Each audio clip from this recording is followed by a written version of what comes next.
Alan, I've got a question for you, and then I'm going to put it to the chief, because the chief knows that I, like he, have been around for a long time, and I go back to what was called the Professional Firefighters Association way back in the late 1960s and early 1970s.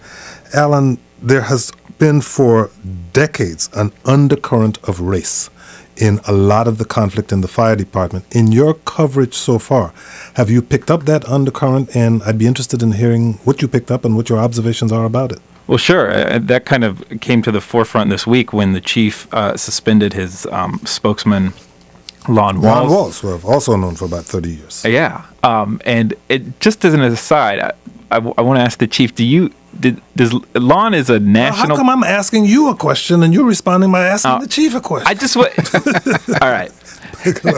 So Lon was suspended because after the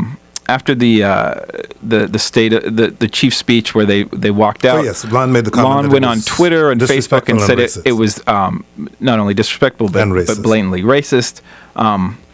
And that kind of touches the nerve in this department. There's been lawsuits going back, discrimination lawsuits going back for. But that's been what's been reported openly. I'm asking you if, when you were actually talking to firefighters, the comments they made to you off the record, which obviously you can't repeat on the air or in other circumstances, indicate to you that there are some fairly tense and sometimes hard racial feelings here.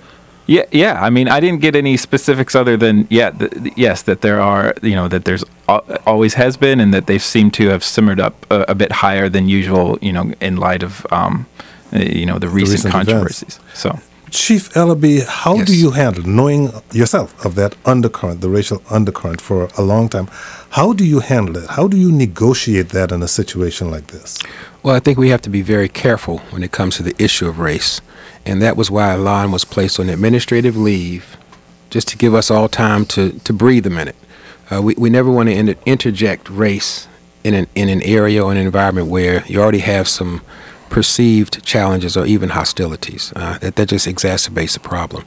And I think Lon understands, coming from the private sector, he was speaking on his own personal account, but still he is a government official at this point. He's no longer a private sector Lon Walls. He is now D.C. government Lon Walls, and we have to have a higher standard for the way we respond personally and professionally. And we'll have a conversation with him when he comes back to work, that, people take what you say seriously. Even in a private environment, you have to be very careful about how you comment on and discuss your observations. Is there anything you have had to do or can do to defuse the racial tension aspect of the differences between you and the firefighters? Well, I think that we are working toward that. One of the things that we take great pride in is the fact that there are two classes of employees, two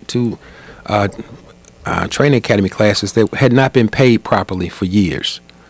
Now, they won't tell you this, but that's one of the things that we have resolved within the last 2 weeks. Now, making sure people get paid properly, making sure people are fairly treated, even when it comes to discipline, I think goes a long way in terms of setting the tone that diffuses those other extraneous issues that impact how we do our job.